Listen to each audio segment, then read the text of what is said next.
Afrika yedu Yesu wedu haina matwa. Yesu kale kota kale Afrika yedu mwana chitambudzika morwa mbima soteka kuti wene ni twende upe muri wenani nani nende utilo achigala mu masango adula konake Afrika yedu hakuna gombo lisingazimura ndo amane Paulo mwasha hakuna tambo ese kurise timurwa mbimele Paulo wa Afrika yo muri tulo libaduze ni gomero ropa maudorisi mara wena obotu kata wenayo mara ulisi Afrika yedu Paulo mwasha waka Afrika waka kuporesa iwe nini Paulo mwasha waka Afrika utile kuporesa nani wena Afrika yedu ili chikura na kana wengine vikuna pamba pedu Vokai chechi hera mkaini kuramba kereke sabatewe Afrika yedu kunduti ndokwenda kuchechi kwa mwasha orobuwe baba kulikulikia kote batawe kote kwa mwasha waenzi pamba pada uchiche pano vande baba kuri mocha atingia kunabura kuchamo auchiche pano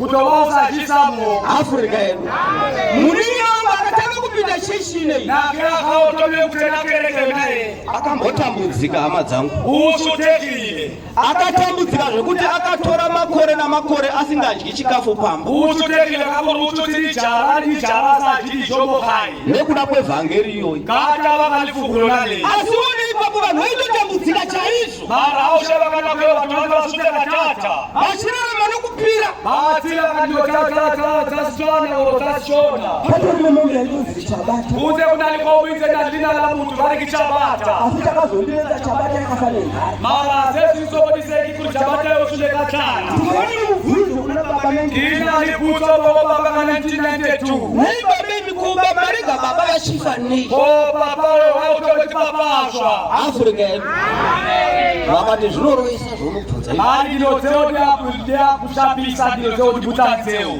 Afrika yedu asi neni ndakazoona kuti mara lina kione kurinya mwana uyu ari kuziva zvaari kuita mwana wowaikisiasikira ndiri mutiro iye okitalakisalemu rako enaoni ndakamutevera kimusetsimo rako mwari akatirwira muti mwari nwela Afrika yedu ndakabatwa nechirwere cheHIV kitei kimunwele vaHIV ndode kuti vanhu muzive kivata kuti vatu muone kuizi kuti Paulo mwasha wafuna akadini kore Paulo mwasha wafuna kimuruma akatumwa wakimuruma 2002 moja na 2002 ndichibatwa nechirwere cheHIV izora kimunwele vaHIV asi handina kumbobvira ndamwa mapirisi since mara kianwa tablets vitatelewa nanhasi lili kuchikukhoroka ndakatumvira alpha na omega ndiye chadini kemozikimokimokimeta alpha na omega ndiye chandiponesa iwonatonfolisana Afrika yedu nanhasi ndiri mupenyu likombionikisandekitsila vandakatohura navacho vakatofa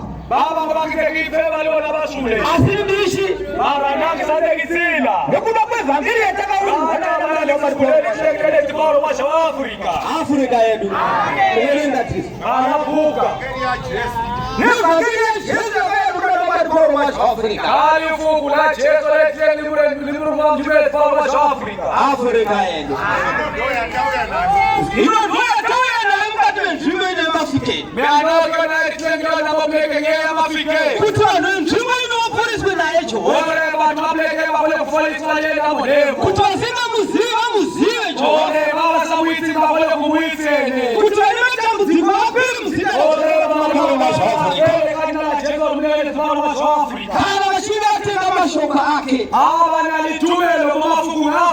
Afrika yedu verenga muprofita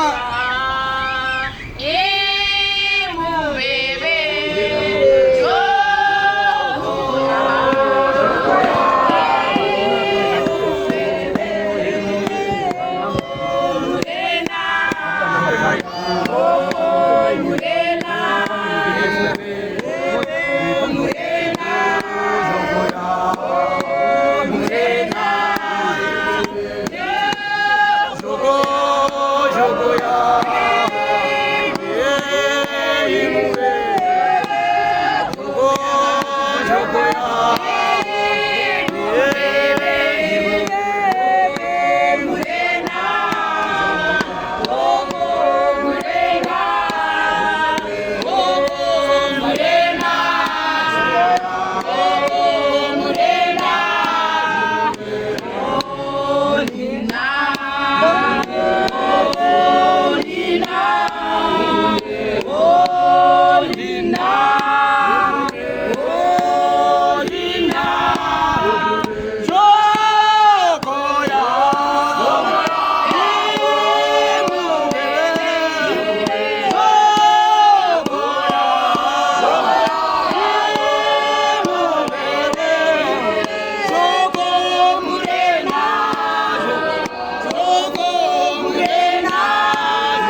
Pesa zvakanaka. Ndiri kumuita, ndimudai. Pesa zvakanaka. Pesa itai vese kupedzira.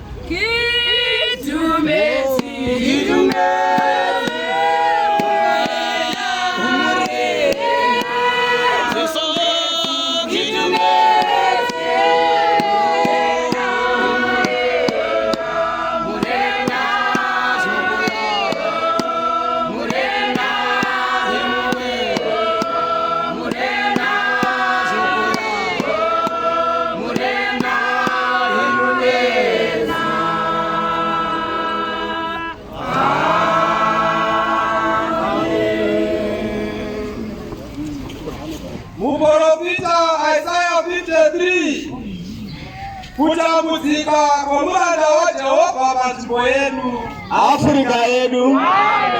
Afrika. Kutambudzika kwemuranda waJehovha panzvimbo yedu. Kusuteka kwamurumwa wamudhemo.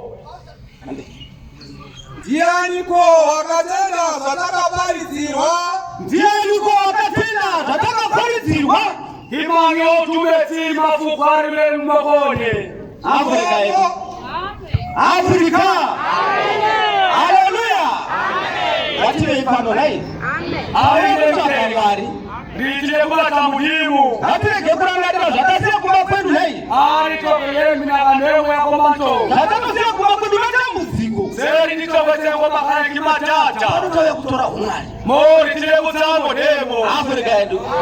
Kutambudzika kwemuranda waJehovha panzvimbo yedu. Osoteka kamurumwa mudimu wobulekeke yarona. Afrika yedu. Tena vangotambudzika umwe pamusoro pomwe hakingotanga. Imani okonile kusutekela muti omwe. Kana kuti ndokurohwa nekuda kwekuti uyu akanganisa. Worekana kuitwa akabone muntu odile ndodetsasiya makiwo. Afrika yedu. Afrika yedu. Afrika ari kutambudzika.